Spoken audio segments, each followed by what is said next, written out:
With Phoenicia's capital city falling under Assyrian control, Carthage inherited the reins of what remained of the colonial civilization, itself having started out as a mere colony. Carthage rose to the occasion, blossoming into a powerful Mediterranean empire of its own right, working in tandem with reliable defensive maneuvers. This in part was achieved by taking aggressive action when new economic opportunities surfaced. Himilco found himself on the offensive side of the golden coin, or should I say tin coin. During the late 6th or early 5th century before Christ, he disembarked from Carthage on a mission to discover the source of precious metals like tin. Identifying the locations where certain elements were mined could enable Carthage to cut direct deals with suppliers, which would make the goods cheaper than if they purchased them after they had already passed through the hands of multiple middlemen, each of whom added an upcharge to make room for personal profit. It's worth noting, the original account of Himilco's travels has been lost to history. The only surviving remains can be found in brief mentions by subsequent ancient authors, such as the Roman writer Avienus. These authors may not have had access to the source text themselves, but probably had better related content than we do now. What is certain,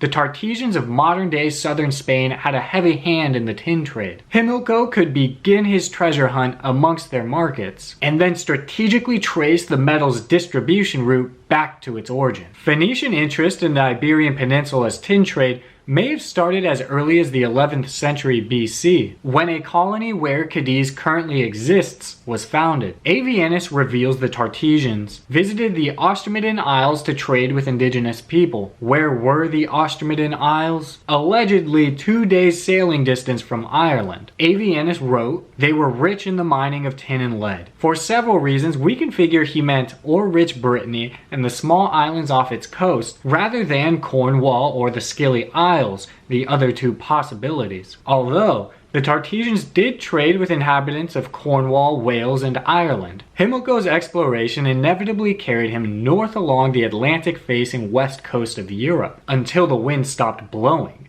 at which point he and his men were forced to physically row through vast uncharted waters. The open ocean would have been new to these sailors. The terrifying endlessness and poor winds were made worse when a dense fog blanketed the ship, making it difficult to see from one end to the other. Himilco also embroidered his expedition with tales of vicious sea monsters. The more impossible he made the trek seem, the greater the glory bestowed upon he, and the less motivated Carthage's Greek rivals would be to cut in on the economic action. Speculation aside, archaeological evidence such as Cornwall tin has been found as far-flung as modern-day Israel, and dated from the 13th and 12th centuries before Christ. Himilco is widely regarded as the first known explorer from the Mediterranean to reach the northwestern shores of Europe. How much of a role he played in establishing direct trade relations with Celtic miners remains subject to debate. How far north did Himilco travel? We know he was on the journey for 4 months. Where he may have ventured beyond Brittany, France, or Cornwall, Britain